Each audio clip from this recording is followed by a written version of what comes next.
Mga trabahador sa bahay ni Dara may ibinunyag, isang mapagpalang araw sa inyong lahat mga kalingap.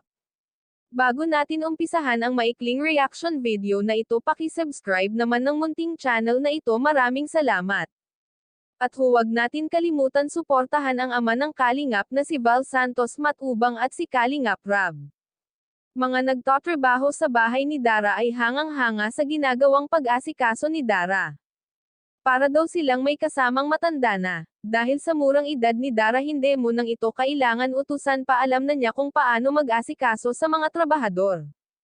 Kahit pa nga ay bising-busy ito sa pag-aaral, ang nakukuha pa rin niya ang mag-asikaso sa mga trabahador.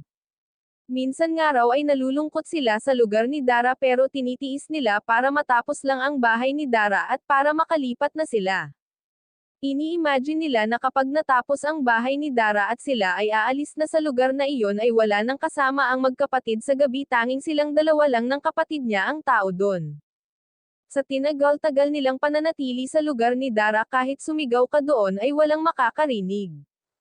Pero at least maganda na ang bahay ni Dara at lagi na lang sila mag-lock ng pinto, kahit araw kailangan i-lock nila ang pinto para sa kaligtasan nila. Lalo na itong kapatid niyang si Bea at nauuna itong umuuwi kisa kay Dara.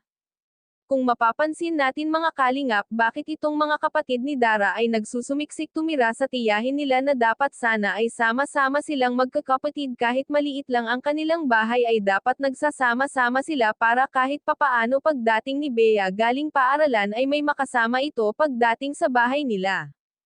Pero malay natin pag natapos na ang bahay ni Dara baka magsama-sama na silang magkakapatid. Hanggang dito na lang ang update ko mga kalingap, maraming salamat at God bless sa inyong lahat.